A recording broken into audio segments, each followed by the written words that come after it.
everyone, it's Kevin Magpie 24/7 and hope you're all good. So, Newcastle's weird run of form at home continues as Newcastle draw 2-2 at home to Bournemouth yesterday, and Matt Ritchie, of all people, pull out the shit. Yeah, frustrating. Another frustrating game at home. It's almost like Chris Wood took our soul at home, didn't he? He's kind of took it with him, and we've managed to win at Forest, and but yeah, it's just a weird season, a fucking very strange season, isn't it? Like, we've beat Barcelona at home, we've beat Man United at home, we've beaten Man City at home, we've beaten Aston Villa 5-1, but we've also lost 3-1 to Nottingham Forest, where Chris Wood scores a hat trick, and 4-4 against Luton Town, and then 2-2 yesterday against Bournemouth as well. So yeah, let's get into the game. Obviously, the team picks itself at the minute with some some considerably bad choices as shown, but yeah, we'll start the game quite poorly, to be fair, and you look at the lack of focal point. Obviously, when you don't have a centre forward on the field, that's going to happen. Like, it's difficult when you don't have that focal point, someone holding up the ball and linking up play, but we just didn't have that yesterday, and it really showed. To be fair, Solanke caused havoc in the first half. He had a good couple of chances, well saved by Martin Dubravka, and seen from the club yesterday, it was his 150th appearance, and he's always been a good keeper for Newcastle. I know it left a sour taste with a lot of fans when he went to Man United on loan, in that bizarre loan move that he went on, but I think since he's came into the team, there has been a lot of question marks, especially the first couple of games he had, but I think he's made a few really good saves against like Liverpool, and got a clean sheet at Sunderland, made a couple of good saves at Villa, and Forest as well. So like there is a good goalkeeper there for sure. Like, we know that with Martin Dubravka, but he's got the howler. He's got an odd howler in him, hasn't he? And I think, to be honest, the second goal we conceded was worse than the first, because obviously it goes across him, and I think Nick Pope saves that for sure. Um, but the first one, the slip, it happened. It can't happen. It pissed down mad at half time, and it was a really slippery surface. A few players slipped in the half. It happened on more than 3 or 4 occasions, I think, and it was just one of them. Like, it was just a freak kind of goal. But Solanke takes full advantage, as he would. But yeah, I walked out the ground bittersweet yesterday, because obviously Matt Ritchie scored, and I think I've says to, like, Paul and people off camera, I've says at the start of this season, maybe last season as well, I'd like to see Matt Ritchie score one more goal, just so because he deserves it, because he's been such an amazing servant for this club on and off the field, where it's like, he's really carried himself in a professional manner. He's always been dependable. He's always been a figurehead in terms of leadership since he joined the club, and obviously he's been out of the team, and just for him to have that moment is lush. And where me and Paul sit in the ground, the corner flag were literally in line with the corner flag he kicked. So yeah, he ran towards the corner flag, and I've shit myself, because I'm thinking, fuck me, it's going to be a round 2 of where the corner flag hits someone in the balls, and it might be me. So I've went back, and then once he's kicked it, I've went back and celebrated. But it was a nice moment with him, because, like, he's a player I've got names on the back of tops of. I really appreciate Matt Ritchie and what he's done for the football club, and it's nearly 10 years from I'd keep him, so because I think he deserves his testimonial as well. I think he's just one of them players that are really vital for the club, and I'm all for keeping a hold of Matt Ritchie because of the influence he brings behind the scenes.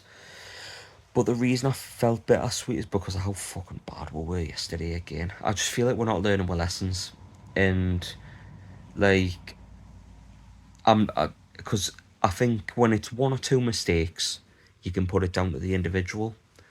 But when teams every single week are picking an identifiable weakness that they've looked for when they've scouted and when they've looked at our team, and the look at Dan Burn as a weakness, and the target that side and must concede goals every single week from that side, when does it become the manager's fault for picking him? Because Dan Burn is Dan Burn. I think he's a very competent centre back, but you cannot play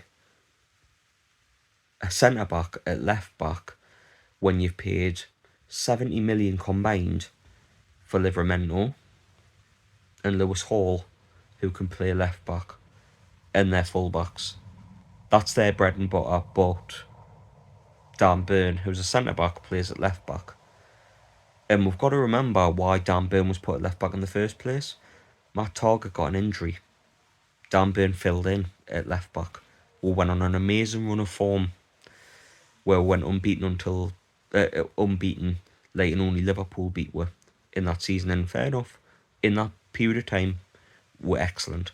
However, teams have found it out. Teams know how to play against it, and it's evident because how many goals have came from the winger running in behind Dan Burn, or defenders running at Dan Burn, because he's a weakness in that team.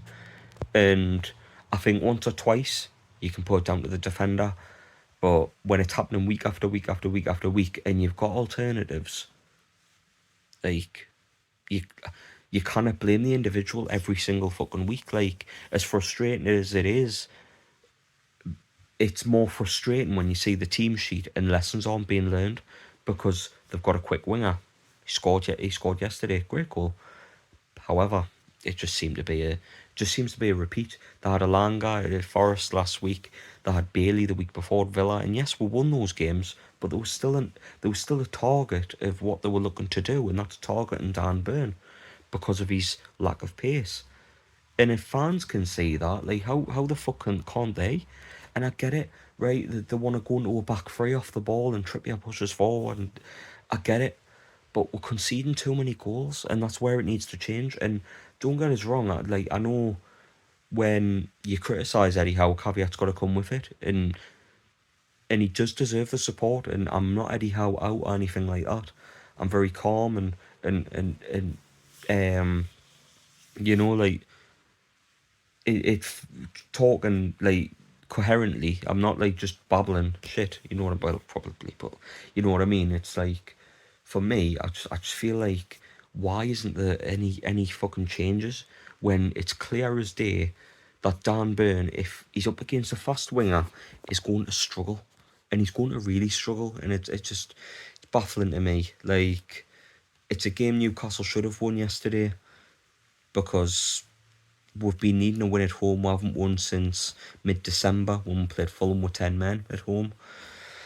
And it's just been frustrating. It just adds to the frustrating season of injuries, schedule, and you know what I mean. It's just been one of them seasons. But it's a 2-2 draw. I suppose we'll take it.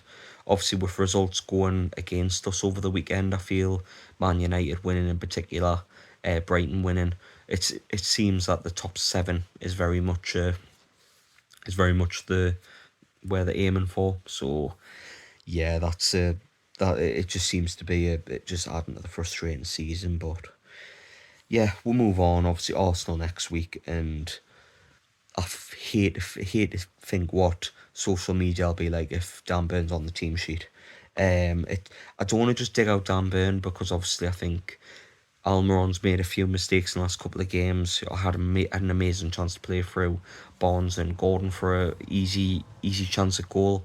Chose to shoot here at the top of the Gallagher. Sean Longstaff invisible yesterday, but like, I know we've got limitations with the injuries and stuff we have. I just feel like we need to learn our lessons and learn from our mistakes and the goals we're conceding. It just feels like we're not. But another thing I wanted to talk about before the end, because news has came to light that Dan Ashworth has made it known that he wants to leave and go to Man United. I think it's a fucking disgrace, to be honest with you. He's a sporting director, and he made we wait 6 months to get the cunt, right? 6 months, and he had to go and leave and shit like that, and came to Newcastle talking about the project and the potential and all this shit that he was saying. 18 months later, we haven't even seen the grounds of his work. He hasn't even done. We haven't even seen the grounds of his work, and he's already fucking off to go to Man United for what another project that's fantastic. And until another offer comes along from Man City, and they'll be, oh, I'm reading script of, this is an amazing project for insert football club here. It's just fucking pathetic. It really is, and it's mercenary behaviour, and yeah, fuck them. But one thing I would do if I was Newcastle in this situation, remember what Man United did with Jesse Lingard. Eddie Howe wanted Jesse Lingard on loan. Man United want 12 million for 6 months. I would be the biggest cunt you could imagine. Honestly, I would. I'd be like, his gardening leave needs to be 7 years. You can hire in Manu the other way. You can give away 50 million. I'd be the biggest arsehole because they've done it to us in the past. And in meetings where FFP's decided and like sponsorships in particular, anything to slow Newcastle United down, Man United have been all for slowing us down, so fuck them, and play hardball when it comes to Dan Ashworth. So yeah, that's just a little take on Ashworth as well. But yeah, on to Arsenal next. Good luck. Ooh, I'm not looking forward to going to the Emirates because they'll be up for it as well, because we'll beat them at St James's, and there's still Arsenal fans whinging about that. So yeah, it's gonna be a tough one, I think, especially an Arsenal team that's scored 11 goals in the last 2 games, and we can't stop conceding. I don't know what the fuck's gonna go, what the fuck's gonna happen. Be one of them. We'll win 5-1 or something. It's just a total freak result. Dan Burn scores a hat trick, and it'll be what you've been complaining about, Kyle. But yeah, it's one of them. But I love his leaves for now. Drop your comments in. Let us know if there's any positives for you from yesterday. I'll say Lewis Miley, who's fantastic. 17 years old. He's fucking different gravy for his age. Once he's like filled out a little bit and is a bit more physically from like getting older and not being a child, he'd be fucking class. He will be, honestly. That lad has got so much potential. And I'm pleased we've got him on a long-term contract as well. But yeah, I always like to end these on a positive. So get your comments in, and stay subscribed to Magpie 24/7. And catch you on the next one. I want to see you later. Bye.